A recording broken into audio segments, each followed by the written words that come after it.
तो जय हिंद, आप सभी का हार्दिक स्वागत करता हूं मैं डिज़ायर कोचिंग क्लासेस में। तो चलिए हम बात करते हैं आज 12th के एक इवोल्यूशंस या विकास के चैप्टर के एक थ्योरीज के बारे में। थ्योरीज का नाम क्या है आपका? थ्योरी ऑफ बायोजेनेसिस, या इसको बोल सकते हैं हम जीवोत्पत्तिवाद का सिद्धांत।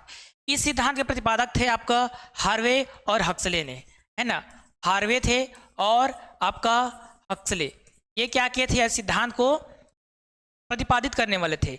इनके अनुसार ये था कि जब पूरी सृष्टि बनी तो सृष्टि बनने के पहले या उसके पहले क्या हुई, यानी कि जितने प्रकार के जीव बने हैं, जंतु बने हैं, जितने आप दुनिया में जैविक जो चीज़ें देख रहे हो उनका जो निर्माण हुआ है ना, बायोलॉजिकल जितने भी चीज़ें हैं उनका बीजाणु से या अंडाणु से, इन चीज़ों से क्या हुआ है, इनका निर्माण हुआ है ना। और इस थ्योरी के क्या थे? समर्थक थे। कुछ कुछ क्या थे आपके? समर्थक थे, जिसमें दो प्रकार के हम प्रयोग देखेंगे। एक तो आपका रेड्डी का प्रयोग देखेंगे जो आपको अगले वीडियो में मिलेगा, और एक हम प्रयोग देखेंगे आज आपका लुईस पास्चर का। तो लुईस पास्चर के बारे में, उनका प्रयोग के बारे में, क्या एक्सपेरिमेंट किया था और उनका रिजल्ट क्या था, क्या उसने निरीक्षण किया था और उसका क्या है ना निष्कर्ष निकला, उन चीज़ों के बारे में हम बात करते हैं।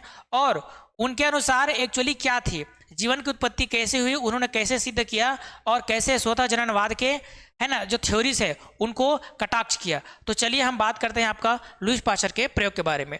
तो लुईस पास्चर जो क्या करता है आपका, इस प्रकार की नली का एक फ्लास्क लेता है ना। इसी प्रकार 3 फ्लास्क लेता है और ये 3 फ्लास्क में क्या करता है आपका, मांस के शोरबे का, है ना, ये मांस के शोरबे लेता है। मांस के शोरबे को क्या करता है, ये एक प्रकार से इस फ्लास्क में, इस आकार की नली के फ्लास्क इसमें भरे, और भरने के पश्चात क्या करता है, इसको अच्छे से उबालने के थोड़ी देर बाद इसको छोड़ता है। और इस प्रकार की जो नली है, इस प्रकार की नली में क्या करता है आपका, मुहाने में इसको रुई से बंद कर देता है।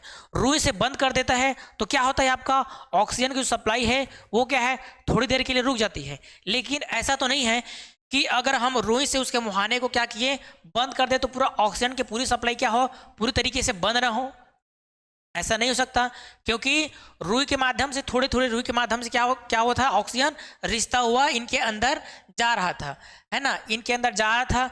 लेकिन उसके बाद ये प्रयोग क्या कर देता है, लुईस क्या कर देता है, आपको कुछ देर पश्चात छोड़ देता है।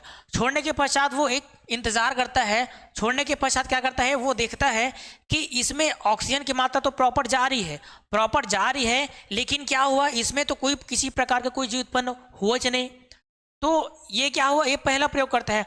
उसके बाद क्या करता है, ये उसी है ना, ये क्या किया, पहले वाले को गर्म किया। गर्म करने के बाद कुछ पश्चात बाद क्या करता है, इसको छोड़ देता है। छोड़ने के बाद क्या करता है, इसके मुहाने में जो रुई है, कॉटन है, इसको रख देता है ताकि ऑक्सीजन की सप्लाई इसमें बनी रहे, है ना, ऑक्सीजन की सप्लाई इसमें बनी रहे।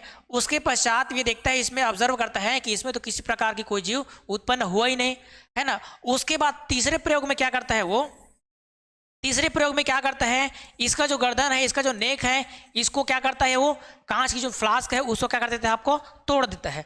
तोड़ने के पश्चात कुछ देर क्या करता है, ये वेट करता है।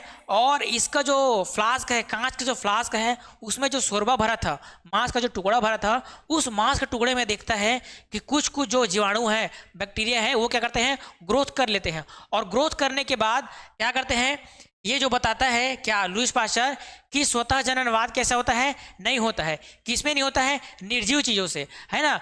क्योंकि निर्जीव चीज़ों से वैज्ञानिकों ने और अलग अलग थ्योरीज में क्या बोले थे, स्वतः जननवाद बोला था कि स्वतः जननवाद का थ्योरी क्या बोलता है कि किसी निर्जीव पदार्थों से स्वतः ही कोई जीव है वो उत्पन्न हो सकता है। तो कैसे उत्पन्न हो सकता है भाई, कोई निर्जीव पदार्थों से?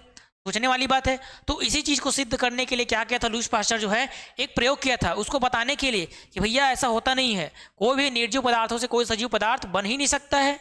वो चीज को सिद्ध किया लुईस पास्चर ने, और ये बताता है कि ये प्रयोग करता है।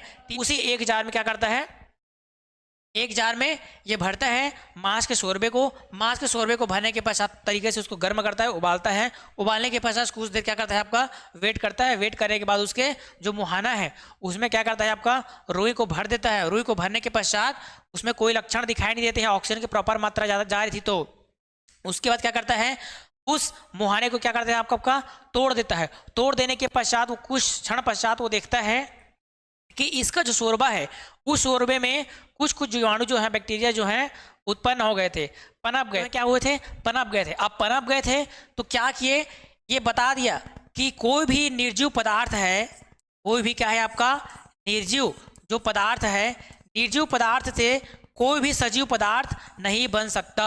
ये बताता है कौन? आपका लुईस पास्चर। और इसी कथन को क्या कर दिया, ये सिद्ध कर दिया कि जो भी जीव है या सजीव है वो कैसे आए हैं? अपने या अंड से आए हैं, है ना, या बीजाणु से आए हैं, या जैविक चीजों से आए हैं। निर्जीव पदार्थों से क्या हुई है? जीवों की उत्पत्ति नहीं हुई है। तो जीवों की उत्पत्ति किससे हुई है? आपका बीजों से हुई है ना, और बीजों से हुई है। और क्या चीज? आपका अंडाणुओं से हुई है। ये बताता है कौन? आपका लुईस पास्चर, जो समर्थक था किसका? जीवात ज्योत्पत्तिवाद का सिद्धांत का समर्थक था। तो ठीक है दोस्तों, ये रही आपका लुईस पास्चर का सिद्धांत और उसका एक्सपेरिमेंट। तब तक के लिए धन्यवाद। और आगे के जो वीडियो रहेंगे हम आगे की वीडियो में देखेंगे, रेड्डी का प्रयोग देखेंगे। तब तक के लिए धन्यवाद।